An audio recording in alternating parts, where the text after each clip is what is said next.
14 दिसंबर दिल्ली का रामलीला मैदान और कांग्रेस का बहुचर्चित वोट चोर गद्दे छोड़ अभियान का अंतिम पड़ाव। लेकिन असली सवाल यही है कि रैली कितनी बड़ी होगी। सवाल यह है कि अगर राजस्थान के नेता भीड़ नहीं जुटा पाए तो क्या होगा, कौन जवाब देगा और आखिर सिर पर टूटने वाला ठीकरा किसके नाम लिखा जाएगा। राजस्थान कांग्रेस ने रैली को लेकर तैयारियों में पूरा दम लगा दिया है। पीसीसी चीफ गोविंद सिंह डोटासरा ने साफ निर्देश दिए कि हर विधानसभा से 500 से 1000 लोग दिल्ली लाना अनिवार्य है और सिर्फ मौखिक भरोसा नहीं चलेगा, लिखित में आंकड़ा देना पड़ेगा।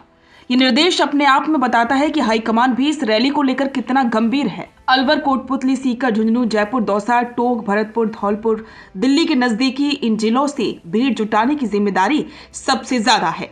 लेकिन आखिर जिम्मेदारी जितनी बड़ी, रिस्क भी उतना ही बड़ा, और यही वो जगह है जहां सवाल शुरू होते हैं। रैली में कांग्रेस ने 50,000 राजस्थान से और 2 लाख पूरे देश से भीड़ जुटाने का दावा किया। लेकिन राजनीति का खेल हमेशा दावों पर नहीं चलता है नतीजों पर। और कांग्रेस को अंदर ही अंदर ये डर जरूर सता रहा है कि अगर भीड़ का आंकड़ा उम्मीद से कम रह गया तो इसकी कांट छांट किसके सिर मढ़ी जाएगी, विधायक, पूर्व प्रत्याशी या फिर जिला अध्यक्ष। क्योंकि आज की राजनीति में सबसे बड़ा पैमाना यही बन गया है। कितनी भीड़ ला सकते हो, कितना शो ऑफ स्ट्रेंथ कर सकते हो। अब सोचिए कि अगर किसी विधानसभा से 500 की जगह सिर्फ 150 लोग पहुंचे, या किसी जिले ने 1000 का दावा किया और पहुंचे मुश्किल से 200, तो सबसे बड़ा सवाल यही उठेगा, क्यों नहीं आई भीड़? क्या नेता कमजोर हैं या जमीनी नेटवर्क खत्म हो रहा है?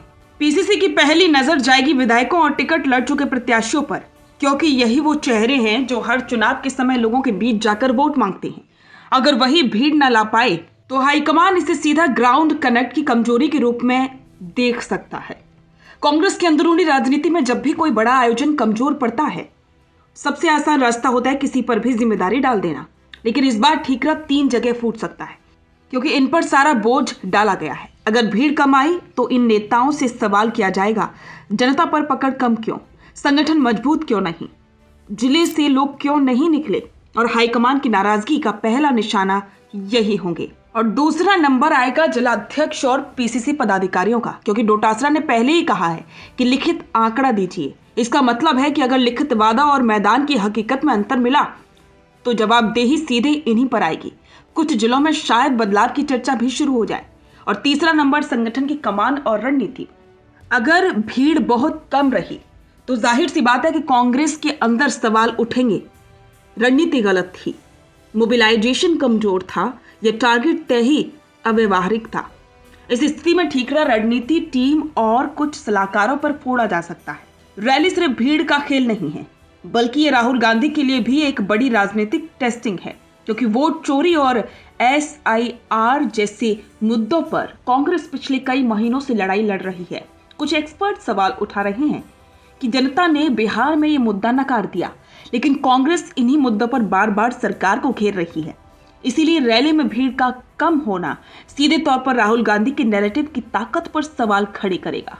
और यही वजह है कि भीड़ नहीं आने का दबाव सिर्फ नेताओं पर नहीं, राहुल गांधी के पूरे अभियान पर पड़ेगा। अगर भीड़ का टारगेट हासिल नहीं हुआ तो ये सिर्फ एक रैली की नाकामी नहीं होगी, ये राजस्थान कांग्रेस के संगठनात्मक ढांचे पर एक बड़ा सवालिया निशान खड़ा करेगी। कई जिलों में जवाबदेही तय होगी, रिपोर्ट मांगी जाएगी, कदम उठाने की चर्चाएं होंगी। कुछ नेताओं के टिकट भविष्य में प्रभावित हो सकते हैं, कुछ जिलों में नया नेतृत्व भी सामने आ सकता है। भीड़ जुटाना आसान काम नहीं है। लोगों को दिल्ली तक ले जाना, बसेस, खाना, लॉजिस्टिक, सब कुछ बड़ा खर्चा और मेहनत मांगता है। लेकिन राजनीतिक रैलियों में भीड़ सिर्फ भीड़ नहीं होती, वो पार्टी का मनोबल होती है, वो नेतृत्व की ताकत होती है, वो चुनावी संदेश होती है। और यही वजह है कि अगर 14 दिसंबर की रैली में आंकड़े कम हुए तो इसका झटका छोटा नहीं होगा। अब नजर सिर्फ एक चीज पर है, राजस्थान कांग्रेस 50,000 का टारगेट पूरा कर पाती है ना नहीं, और अगर नहीं कर पाई तो किस नेता के सिर पर टूटेगा ठीकरा, कौन देगा जवाब, और कौन बनेगा इस रैली की नाकामी का बलि का बकरा। 14 दिसंबर का दिन इन सवालों के जवाब भी तय करेगा। बस इंतजार कीजिए, रैली के बाद राजनीति का तापमान खुद बता देगा कि भीड़ कितनी आई और झटका कितने लोगों को लगा। बिजनेस अच्छा हो सकता है, लेकिन अगर नाम नहीं दिखा तो पहचान कैसे बनेगी? अब टेंशन छोड़िए, द फैक्ट इंडिया आपके बिजनेस को देगा वो पहचान जो पूरे राजस्थान में हर किसी तक पहुंचे। न्यूज चैनल पर विज्ञापन, पॉडकास्ट और प्रमोशन के जरिए आप सीधे 5 लाख सब्सक्राइबर और 10 करोड़ से ज्यादा व्यूज तक अपनी पहुंच बना सकते हैं। तो देर किस बात की, आज ही द फैक्ट इंडिया से जुड़िए और अपने बिजनेस को बनाइए हर घर का नाम।